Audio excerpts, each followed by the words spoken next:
go back.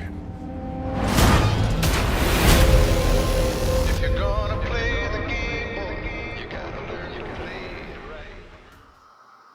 Hi, we're back. This is Matt. And this is Katie. And this is Movies and Mischief with Matt and Katie. And we just watched Army of the Dead on Netflix.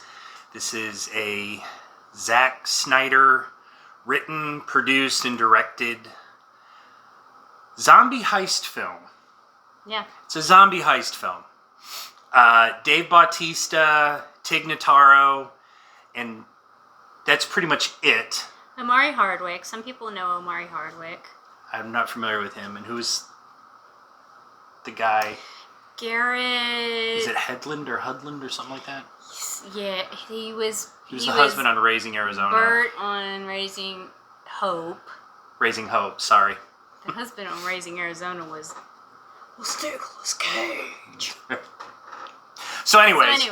A zombie outbreak happens in early in Las Vegas, and they're able to control it by just blocking off Las Vegas. Dave Bautista and his team of merry military folks helped get some people out, but they couldn't get everybody out.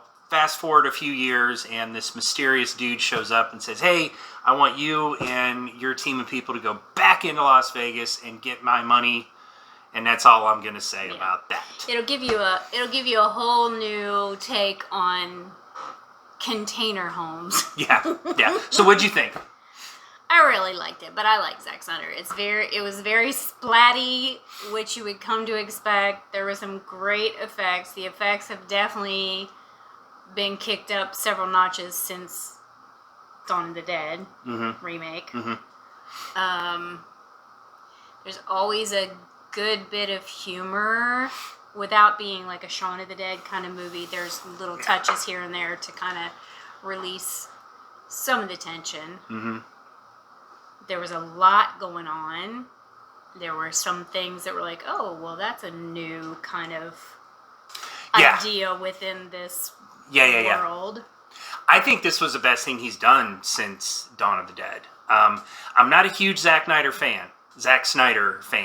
I love Dawn of the Dead, and that's pretty much the extent of my love of Zack Snyder. I'm not a big fan of what he did with the DC universe. Yeah, same. I hated that movie he did with all the girls in that. I forget what that was. Like Sucker Punch. I hated Sucker Punch. No, I didn't even watch it. So I went into this very, very skeptical. But yeah, I think this is the best thing he's done since Dawn of the Dead. It's a solid cast. Yeah. Speaking of the cast, okay, I'm going to blow your mind with something here, folks, okay? And this is not anything secret. It's not spoilery. I knew this because I've been following this movie for a while now. I'm pretty sure Katie didn't know this. Notaro never did a scene with any of those people. She replaced an actress that was originally in it. All of her scenes... Yeah, you do only see her talking to people. All of her scenes were done in front of a green screen or a different area. That's a testament to how good the effects in this movie are.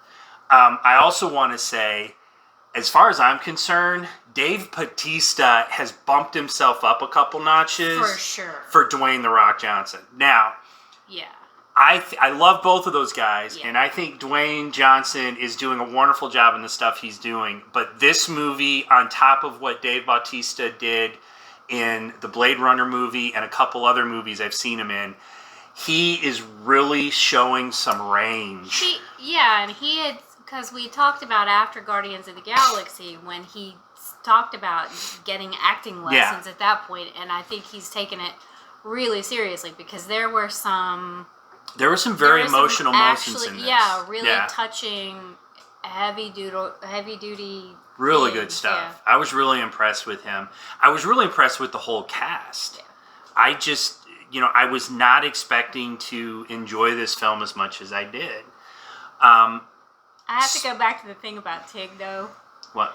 Because it's even funnier knowing how she does not know who any like celebrities are. One of her, one of the things that they've always done on her show is that she has very famous people come on her show, and she has to try and guess who they are based on clues. And she pretty much, so a lot of times hasn't ever even heard of them, and they're not like D-list celebrities. They are people frequently at the height of their career. So that's hilarious to me that she also is not going to, a month from now, she won't know anybody that she did this movie with. Yeah.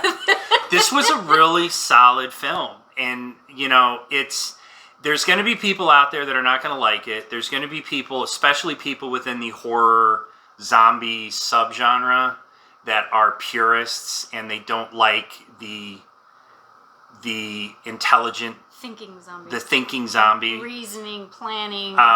This has really a little. It starts out with the traditional shambling zombie. It's got the fast zombies. Well, it starts out with the fast zombie and then it goes to shambling. Well, yeah, but it has like 3 levels of zombie in it, and I think even I was a little bit when it first started. I was like, I was like, I don't know if I can get on board with this, but it worked. It fit within this world. Made sense. And once you understand what's happening, you understand why there are some fast and some shambling and It just the whole thing works for me. Some are food and some are This, to me, even though we watched it at home on Netflix, this is the first summer blockbuster movie, I think.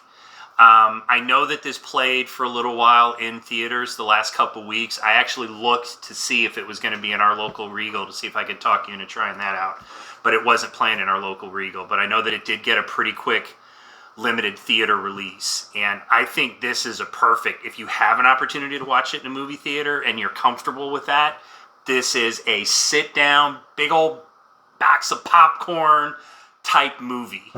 It's fun. I would not eat cherry Twizzlers, which are the kind that you pull off in strings, because that's what I did, but I did it on purpose. I also want to mention, I'm also going to mention, because this is a big thing with me, I couldn't tell if there was CGI blood.